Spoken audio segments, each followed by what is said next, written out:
most of all those who had faith in me, who believed in me, who patiently waited till this day for me to come and speak on behalf of myself.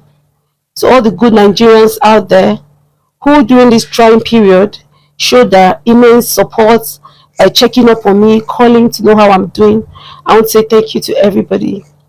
So today I'm going to be talking about what has transpired this entire time.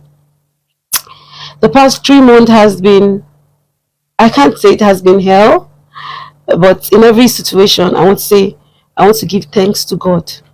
I said I was not going to talk about this issue until Daddy gets back to his feet. And glory be to God, he's been discharged and recuperating.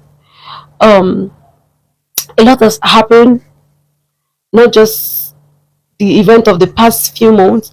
A lot has happened, and I'd like to share more light on how I got involved, how things got to this point.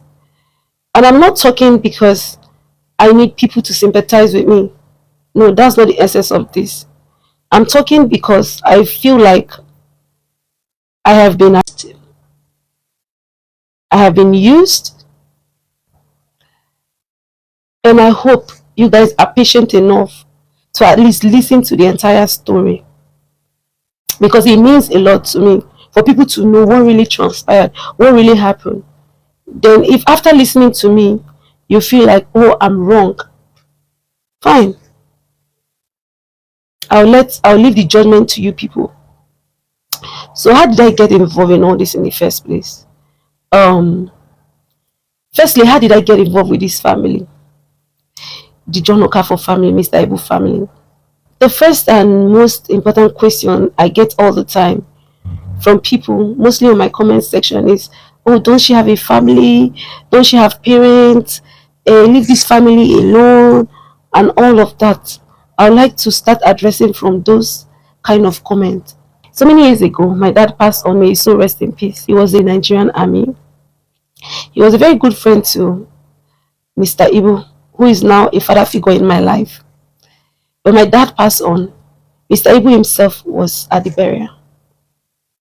Ever since then, he has played the role of a father figure in my life. Not for once have I ever needed somebody as a father that he was not there for me. So, fast forward to 2018, I left the country. I left Nigeria. And then I went to look for greener pasture outside the country. Things were working out for me. I was doing good. I was doing fine. Later on, I relocated to Cyprus, where I was studying law. Fast forward to 2020, Daddy in person of Mr. Ibu, started writing me on WhatsApp, requesting for financial assistance. I was really surprised because before I left this country, he was doing well. If he wasn't at the peak of his career, he was doing absolutely well. He has exotic cars. Everything was okay for him. So in 2020, when he started reaching out to me that he needed money for certain things, I was really surprised. Certain times I would send 50,000, 5,000, 2,000, as much as I can. I have friends then in Cyprus that can attest to it. I think I have one friend, Ventura, another friend, Otonya. These are people I know that can attest to it, because then, even when I don't have as much, I would borrow from them, or I would get from them to send to him. So at some point, it was quite disturbing, because I know when I left this country, he was doing very, very okay. I started asking questions. I asked him, what exactly is happening in your life right now for you to be asking for the least 50,000, 10,000, 5,000? Are you sure everything is okay? That was the first time he mentioned to me that he was sick and he was in Abuja. I then asked him, how about your wife? How is the children? How is everybody doing? It's been long since I heard from any of them. He said, his wife is in Lagos. That he has been in Abuja for close to 2 years now. And I was like, if you're sick, the best place to be is your home in Lagos. Why Abuja? He didn't really say much. So I told him to send me his wife's number, that I would like to hear from her. It's been a while. I like to hear from her. Let me know what's happening in their life and all of that. Then we also understand why he was asking for those kind of financial help if things has really gotten that bad. because I was in shock. It also surprised me. So he later sent her number. I called her. I asked her how she was doing. She said everything was not well. I could remember that day. The first day I contacted her after a very long time, she said everything is not well, that her husband has left the house for over 2 years, he has abandoned the children and everything. I was surprised to hear that from her. And then she said that very day she started sending me videos. I think the last time they called me out that I was on that the freeze life, I made reference to that. And I'm sure those evidence will still be on the live because I've changed my phone severally and my phone formatted, so I might not have some of those evidence, but I still know that if I go to my iCloud, I will still see some of them, which I'll be posting while the video goes on.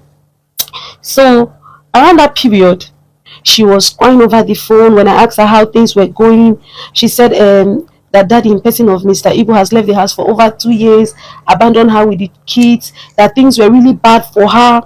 Even that day, she sent me a video of NEPA people cutting the light. As of when I called her, the NEPA people were there. She went to her car. She showed me her car, that there was no fuel in her car. Her car was in a very bad condition. That in fact, that if I don't intervene, no, the NEPA people will cut the light, and there will be no light for there will be no light in the house. And the children were drinking gari.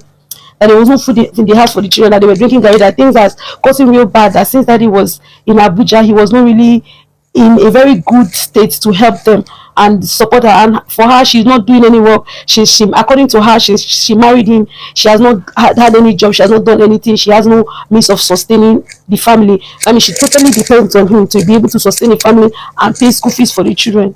So I said, okay, me, I'm in Cyprus zone. I'm studying.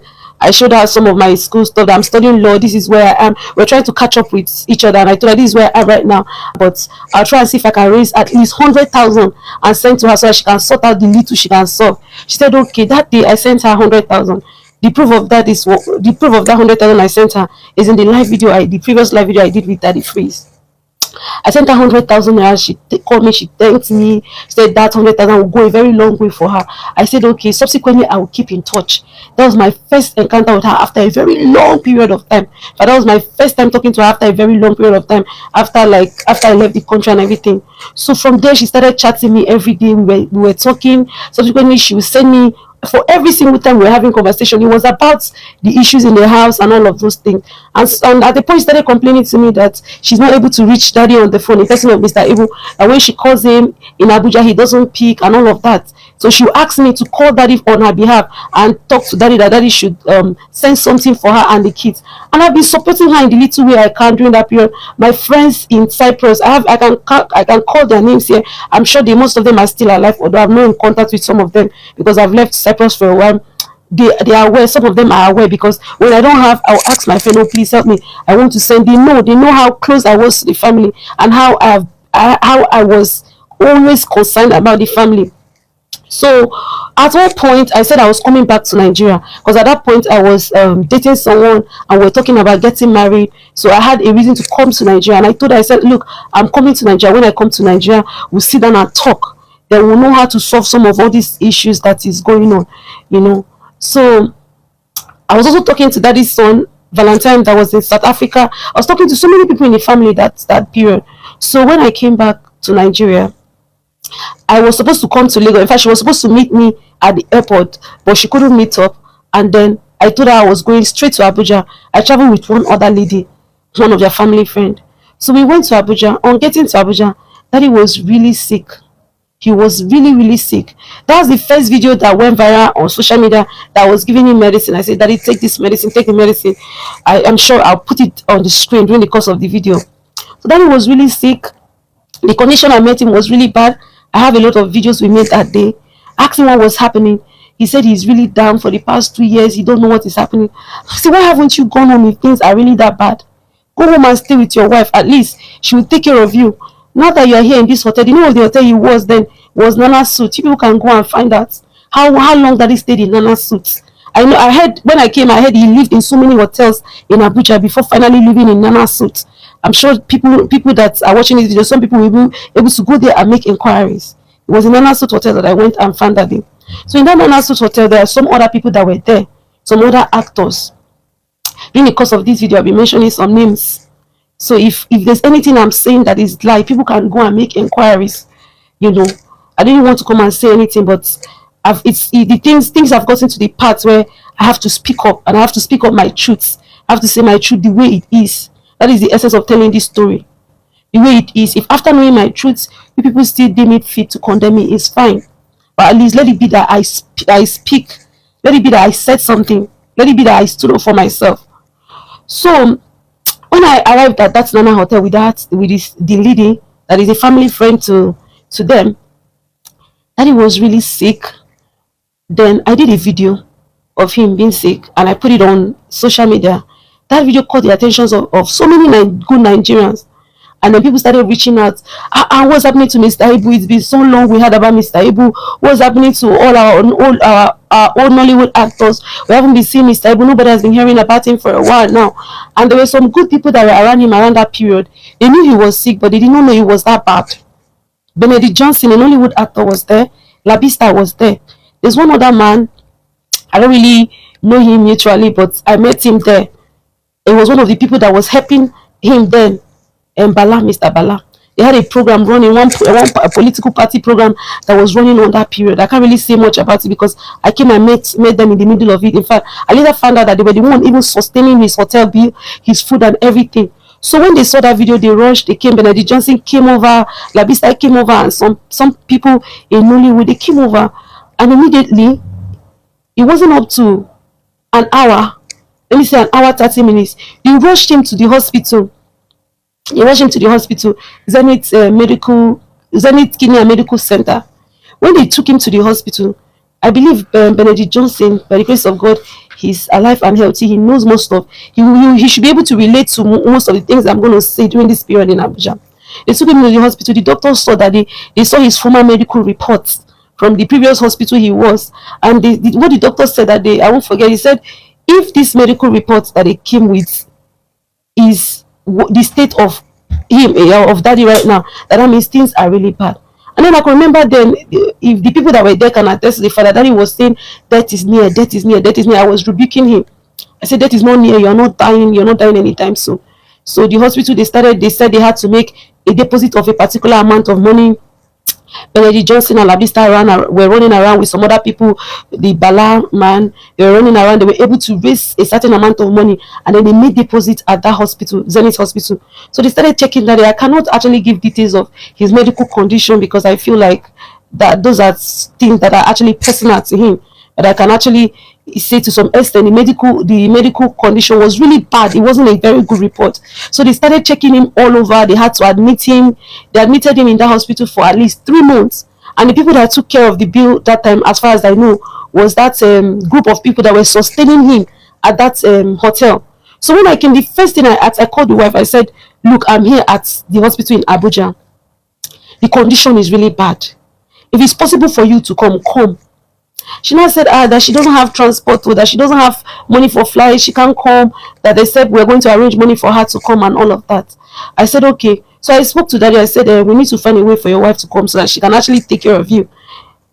I agree with Jasmine saying that she needs to say her truth. She needs to say exactly what happened because a lot of allegations have been labeled on her, and she needs to state the fact so that people will not go around seeing her as a bad person. Like, this is one thing eastern part of Nigeria, Igbo people used to say Ogome Bunam. Like, I love that she's saying her truth. I know a lot of people say, why are you explaining to people that don't even care about you? She needs to do this. Let me know what you guys think about this, her new updates. Let me know in the comment section. Thank you so much for watching. Don't forget to follow our page, like and share this video, and I'll sure see you guys in my next